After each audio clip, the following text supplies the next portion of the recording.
అదే RTV app వార్తల్ని క్షణాల్లో చదివే అవకాశం ఉంటుంది. ఒక న్యూస్ పేపర్, ఒక టెలివిజన్ ఛానల్ మీ చేతుల్లో ఎప్పుడు ఉంటాయి. తిరుమల తిరుపతి బ్రహ్మోత్సవాలు ఎలా జరుగుతున్నాయి అని ఎవరైనా అడిగితే ఇదిగో ఇలా జరుగుతున్నాయని చెప్పడానికి అద్భుతమైన దృశ్యం. ఎందుకంటే ఎంతో మంది వేద పండితులు, ఒక్కసారి చూడండి, వేద పండితులంతా కదిలి వచ్చారా అన్నట్టుగా ఉంది అక్కడ వేద పఠనం. ఎందుకంటే ఆ గోవిందుని వేద పఠనంతో పఠిస్తూ, ఆయన్ని స్తుతిస్తూ, ఆయన్ని కీర్తిస్తూ, ఆయన నామాన్ని జపిస్తూ, ఆయన కోసం పరితపిస్తూ నిత్యం పూజలు చేసే, కైంకర్యాలు చేసే వేద పండితులందరూ కూడా ఒక్క ముక్త గంటంగా ఆయనని స్మరిస్తూ, ఆయనని తలుచుకుంటూ, అడుగులు వేసుకుంటూ ముందుకు కదులుతున్న సందర్భం. ఆ వేద ఘోష వింటూ ఉంటే, వాళ్ళ మంత్ర పఠనం దగ్గరుండి వింటూ ఉంటే, దానికి ఈ నాద నీరాజనం తోడవుతూ ఉంటే, ఒక్క విధంగా చెప్పాలంటే రోమాంచితమే. అదే ఇంగ్లీష్ లో చెప్పాలంటే గూస్ బంప్స్. ఒక్క మాట, ఒకే ఒక్క మాట, ఇంకొకటి తిరగలేదు. ఎంతో ఎంతో అదృష్టం చేసుకుంటే ఆయనతో పాటు ముందుకు నడిచే అదృష్టం ఉంటుంది.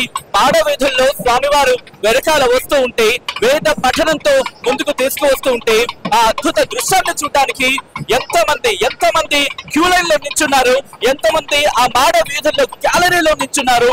ఆ దృశ్యాలు చూస్తేనే బహుశా ఆ దృశ్యాలే మాట్లాడుతున్నాయి. అదిగో స్వామివారు. ఒక్కసారి ఆ ఎల్సీ ఆ స్క్రీన్ మీద చూడొచ్చు స్వామివారిని. అక్కడ ఆయన ఎంత అద్భుతంగా అలంకరించారు.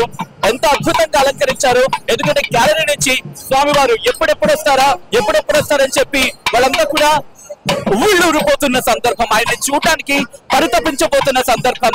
అలా వచ్చి ఇలా వెళ్ళిపోతారు ఆయన మాడవీధుల్లో.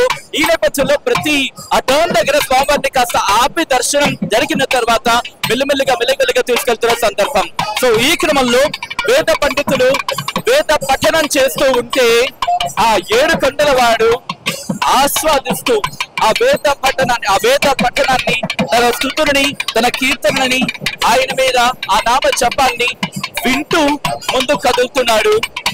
ఆ వైకుంఠ వాసుడు, ఆ తిరుమల వాసుడు గోవిందుడు, ఆ విశ్వస్సును చూస్తున్నారు. అది విష్ణు మీద అద్భుతం అనే చెప్పుకోవాలి. ఈ నేపథ్యంలో వేద పఠనానికి సంబంధించి ఆ ఘోష వింటూ ఉంటే యూ కెన్ సీ దట్ రోమాంచితం అవుతోంది. గూస్ బంప్స్ అంటూ ఉంటాం కదా, అది ఇక్కడ పరిస్థితి. వీడియో జర్నలిస్ట్ కోటితో సచిన్, ఆర్టీవీ, తిరుమల మాడ వీధుల నుంచి. తెలుగులో ఫాస్టెస్ట్ న్యూస్ యాప్ ఇప్పుడు కొత్త అవతారంలో 5 సెకండ్లోనే పూర్తి వార్తా సమాచారం మీ చేతిలో. సోషల్ మీడియా ట్రెండ్స్ మీ కళ్ళ ముందుకే live TV and voice search options తో ఇప్పుడే డౌన్లోడ్ చేయండి. యాప్ లింక్ డిస్క్రిప్షన్ లో ఉంది.